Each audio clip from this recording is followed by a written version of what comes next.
مزگەوت ناوەندێکی ئاینی و پەروەردەیی و زانستیە، شوێنێکە بۆ پەرستش و هەوارێکە بۆ ئارامی دڵان.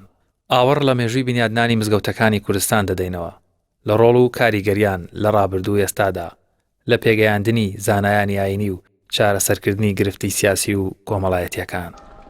الله أكبر الله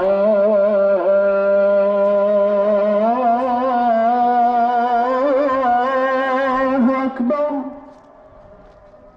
بسم الله الرحمن الرحيم. الحمد لله والصلاة والسلام على سيدنا رسول الله وآله وصحبه ومن والاه. پێشەکی زۆر بەخێراتتان دەکەم، زەحمەتتان کێشاوە یاخوا بەخێر بن، بەکارێکی زۆر گەورە و گرنگیش هەڵساون، ئیهتیمامدان بە ئاساری ئیسلامی بۆ خۆی زانستە، فەنێکی گەورەی ئیسلامیە و هەروەها بە تایبەتیش لە ناو ئاسارە ئیسلامیەکانە مزگەوت، چونکە مزگەوت ڕۆڵێکی گەورەی هەیە بۆ دروستکردنی تاک و کۆمەڵ و هەموو کێشە و گرفتەکانی کۆمەلگای ئیسلامیش ئەگەڕێتەوە بۆ ناو مزگەوت، یعنی لە ناو مزگەوتە حەلی مەشاکیلی مسڵمانان ئەکرێ. کەواتە مزگەوت ڕۆڵێکی بەرجەستە و کاریگەری هەیە لەسەر دڵی تاک و کۆمەڵی ئیسلامی. بەنیسبەت مزگەوتی حاجی حانەوە، مزگەوتی حاجی حان ئەکەوێتە ناو مەرکەزی شاری سلێمانیەوە. لەگەڵ دروستبوونی شاری سلێمانیشە بابانێکان لەبەرەوەی بۆ خۆیان موسڵمانی چاک بوون و هەندێکیشیان والی بوون لە زمانی خلافەتی عوسمانیە لە وڵاتانی ئیسلامی بە تایبەتی لە یەمەنە. خۆیان ئەهلی مزگەوت بوون، پیاوی مزگەوت بوون، زانای ئاینی بوون، سیاسەتمەداری ئیسلامیش بوون.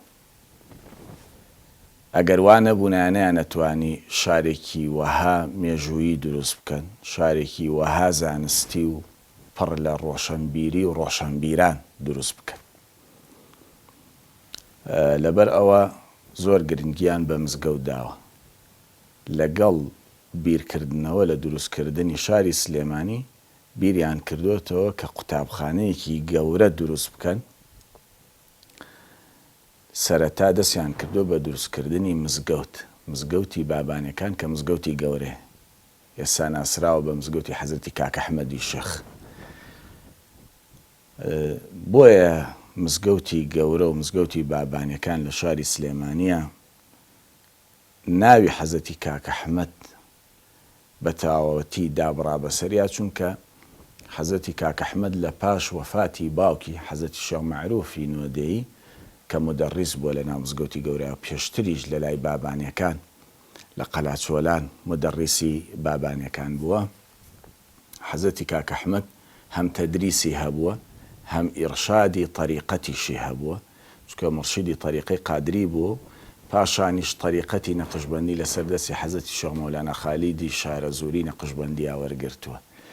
لە هەردوو طەریقەتەکە ڕۆلی گەورەی هەبووە، یعنی توانیوێتی ئیرشادی هەردوو طەریقەکە بکە و حەزرەتی کاکە ئەحمەدی شێخ زانایەکی زۆر گەورە بووە، هەر لە عیلمی ظاهیرە جگەل لە عیلمە مەعنەویەکە و عیلمی عیرفان و تەسەووف و طەریقەت، لەگەڵ هەموو زانایانی گەورەی شاری سلێمانی و دەرەوەی شاری سلێمانی وەکو هەولێر، وەکو زانایانی ڕۆژهەڵاتی کوردستان زۆر پەیوەندی هەبووە، مەراسەلەی هەبووە، ئەجوبە و ئەسئیلەیان هەبووە لەگەڵ یەکتریا.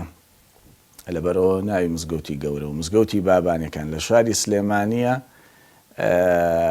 حەزرەتی کاکە ئەحمەد بۆ خۆی بردووە، ڕەحمەتی خوای لێبێ.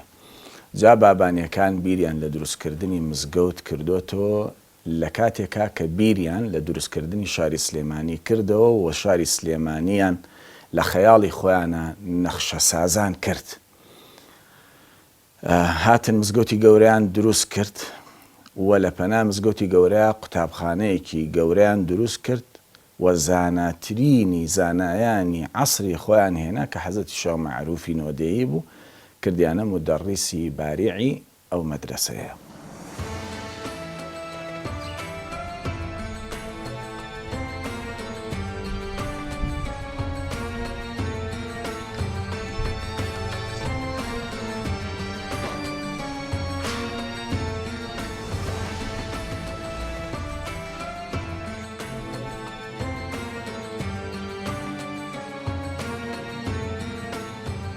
باوانیەکان لەگەڵ بنیادنانی شاری سلێمانی بیریان لە دروستکردنی مزگەوت کردەوە.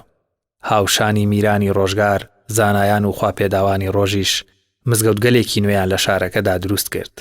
مزگەوتی حاجی حان یەکێکە لە مزگەوتە دێرینەکانی سلێمانی و لەگەڵ بنیادنانی شاردا لە ساڵی 1998 کۆچی ئەم مزگەوتەش دروست کراوە.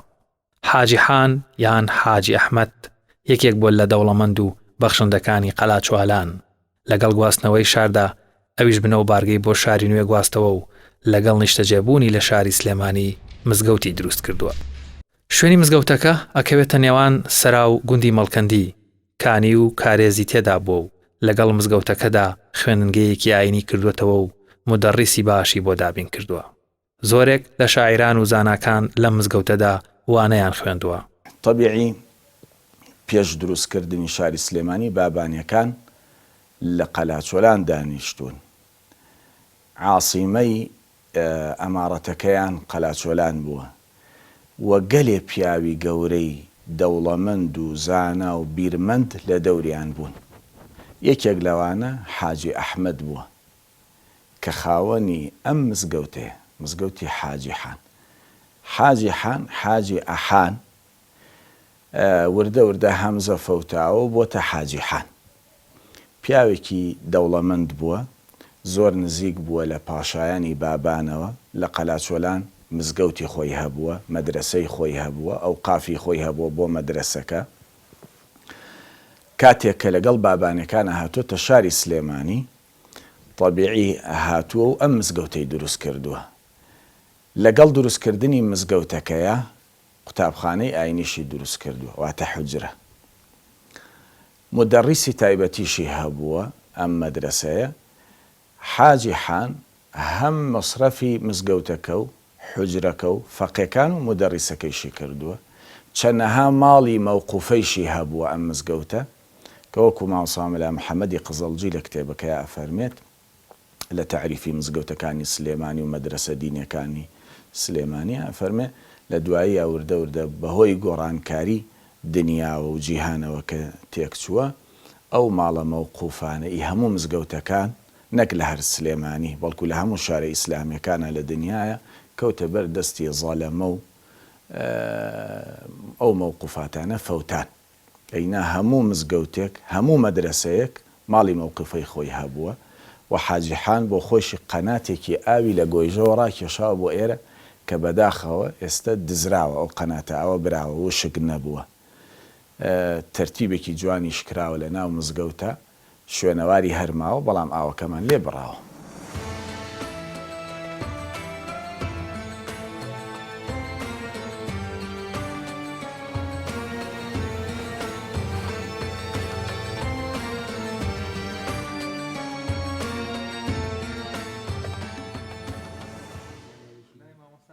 مزگەوتی حاجی حان لە ناو شاری سلێمانیە، لە ناو گەڕێکی مەڵکەنیا حوجرێکی وەسەتی یەکە پێگاتوە لە بوونەوە بۆ دە خوێنکار کە ئەم نۆ دە خوێنکارە بە سیستەمی خوێندنی قەدیم ئەڕۆن کە بریتە لە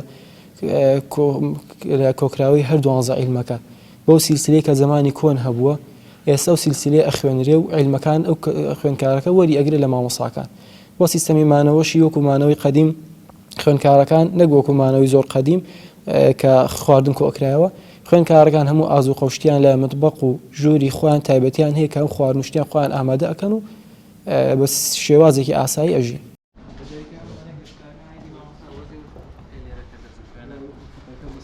حاجی ئەحمەد حان کەسایەتێکی دەوڵەمەندی بەخشندە بووە. چەند جۆگە ئاوێک و زەوی کشت و کاڵی بۆ پێداویستی مزگەوتەکە و پرۆسەی خوێندن و مامۆستا و فەقێکان وەقف کردووە. لە مزگەوتەدا زاناگەلێک و مامۆستایەکی دیاری کوردستان لە ڕابردوودا وانەیان وتوێتەوە و لێرە مامۆستا بوون. لەوانە وەک مامۆستا مەلا بابا ڕەسوول ناسرا بە پڵاوخۆر کە لە کۆتایی سەدەی 16 کۆچیدا وەفاتی کردووە کە لە مزگەوتەدا مامۆستا بۆ وانەی بە فەقێکان وتوێتەوە. لە سەرەتای پەنجاکاندا کاتێک مامۆستا مەلا عەبدولکەریمی مدەڕیس بیارەی شەریفەی بەجێهێشتۆ و هاتوۆتە شاری سلێمانی و لە مزگەوتی حاجی حان بۆتە مامۆستا و وانەی وتوێتەوە. مزگەوتی حاجی حان ئەتوانین بڵێن یەکێکە لە مزگەوتە مێژوویی و دێرینەکانی شاری سلێمانی ڕۆڵێکی گرنگی هەبووە لە پێگەیاندنی گەلێ زانا و مامۆستایانی ئاینی و هەروەها حوجرە و فەقێکانی لە ڕۆژگاری دروستبوونی مزگەوتەکەوە تاوەکو ئێستەش جمەی دێ لە فقیان و پێگەیاندنی کۆمەڵێک لە زانایان و مامۆستایانی ئاینی بۆ سلێمانی و بۆ کوردستان و بۆ ناوچەکەش. ئەم مزگەوتە زۆر قەدیمێکێکی لە مزگەوتە قەدیمەکانی شاری سلێمانی کە چەند جارێک ئاوەدان کراوەوە، بەڵام حوجرەکەی لە ماوەیەکی نزیکە دروست کراوە کە زۆر نزیک نیە و تاریخی بزەبت نازانم. بەس مزگەوتەکە قەدیمترە بە بێشەک وەک لە حوجرەکە قەدیمترە.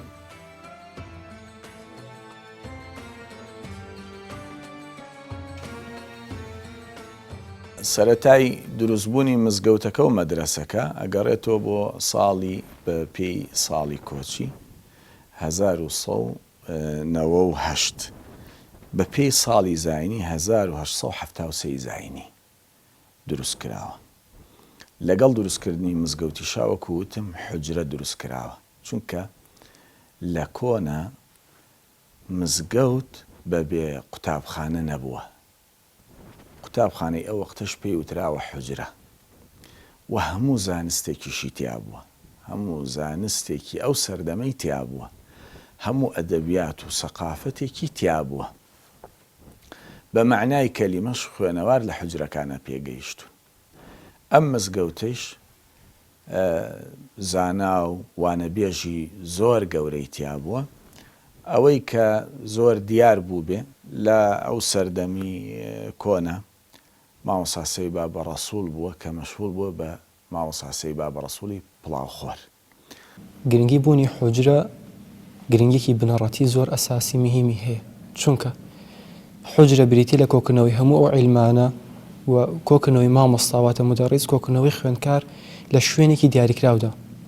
ئەگەر یەکێک لەم سیانە کۆ نەبێتەوە، ئەوە ئەو کەسێک کە تو ئەتەوی پێی بگەین و علمی شەرعی پێ بگەێنی ئەوە دروست نابێت، چونکە ئەم عیلمانە کە پێوتری 12 عیلم والحەقەتە 12 عیلم زیاترە، بەڵام ئەوانەی کە ئەساسین و اختصاری هەموو شەکانی لەسەر بێت 12 عیلمی بنەڕەتین.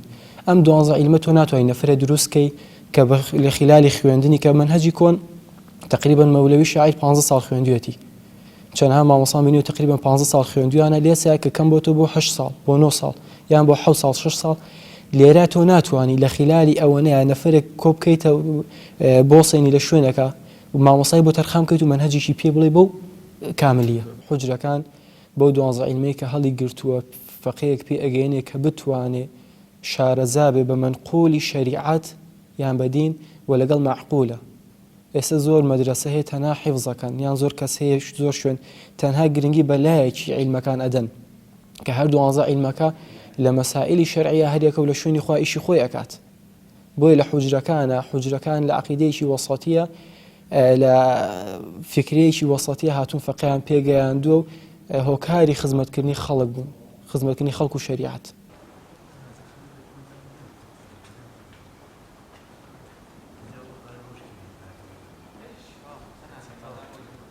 پاشی ئەوەی کە ئێمە ئەگەر معلوماتمان بێ لە مامۆستایانی خۆمانمان بیست بێ لە ئەو کەسایەتیانەی کە لەم گەڕەکەیا بوون یا لەم شارەیە بوون بیستومانە، مامۆستا مەلا عەبدولکەریمی مدەڕیس دیارترینی ئەو مامۆستا گەورانە بووە کە لەم سەدەی ئەخیرە تەدریسی کردووە لێرە، لە پاش ئەوەی کە 25 ساڵ لە بیارەی شەریفە لە زمانی حەزەتی شێخ محەممەد عەلاءالدین باوکی حەزەتی شێخ محەممەد عوسمان سیراجەدینی دووهەم لە بیارەی شەریفە تەدریسی کردووە 25 ساڵ، وەکو مامۆستا بۆ خۆی لە زۆرێک لە کتێبەکانیە باسیەکە لە ڕۆژگاری ژیانم و لە ئەو کتێبە تازەی کە ئەوە هەمووی چەند ڕۆژێکە تەبع بووە، باوەشێنی دڵ بۆ چەند بەستەی گوڵ، کتێبێکی زۆر نایەبە، هەمووی باسی کەراماتی مەشایەخی بیارە و تەوێڵەیە، بەڵام پێش کەراماتی ئەو مەشایەخە پایە بەرزانە هەندێک لە ژیانی خۆی باسەکە ڕەحمەتی خوای لێبێ. مامۆستا لە پاش بیارەی شەریفە هاتۆتە سلێمانی و لە مزگەوتی حاجیحان بە مدەڕیس دامەزراوە، 4 ساڵ و نیو لێرە باشترین تەدریسی کردووە، باشترین علاقەیشی لەگەڵ هەموو مامۆستا و مەدرسەکانی شاری سلێمانیا هەبووە، وەکو مامۆستا شێخ نووری شێخ بابە عەلی تەکیئی، وەکو مامۆستا شێخ محەممەدی خاڵ ڕەحمەتی خوایان لێبێ و باقی مامۆستایانی تر، چونکە ئەکسەریەتی ئەو مامۆستایانە کە لە شاری سلێمانیا لە زمانی مامۆسای مدەریس بوون لە مەدرسە و حجرە و مزگەوتەکانە هەمووی ڕەفیقی فەقێتی خۆی بوون.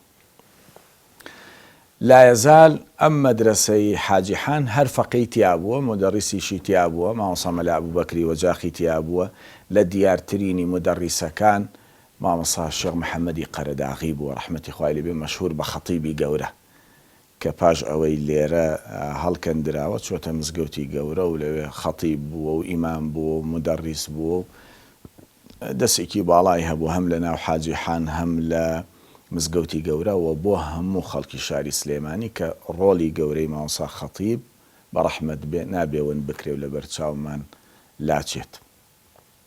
پاشان مامۆستا مەلا فەرەج لێرە بووە، گەلێک مامۆسای بەڕێز لێرە تەدریسیان کردووە، ئیمام بوون، خزمەتیان کردووە و فەقێی زۆری شێ بووە. لا يزال هەتاوەکو ئێستاش الحەمدوللا حجرەکە هەر ئاوەدانە، فەقێی زۆری بۆ دێ، فەقێ دێ و ئەڕوا فەقێ دێ و تەواویەکە الحەمدوللا ئەچێتە ناو مزگەوت و منبەر و میحراب و ئەوانە ئاوەدانەکاتەوە الحەمدوللا. جاری وا هەبووە چوینەتە 30 فەقێ، جاری وا هەبووە هاتوینەتە سەر 10 فەقێ، ئێستا الحەمدوللا نزیکەی 15 تا 17 فەقەیەکیشی الحەمدوللا تایە و جگە لەو فەقەیانی کە لە ناو حجرا ئەمێنەوە فەقەی تریش دێت دەرسە خوێنێت و ئەڕواتەوە بۆ ماڵی خۆیان لە ناو شارایە و نزیکە و ناتوانێت بمێنێتەوە بۆ خەو و خواردن و ئەوە، بەڵام الحەمدوللای وەلمینە فەقێ و حجرە هەر بەردەوامە لە تەنیشتی مزگەوتەکەەوە کە جەماعەت و ئیمامەت و ئومورات و مناسەباتی دینی تیاکرێ.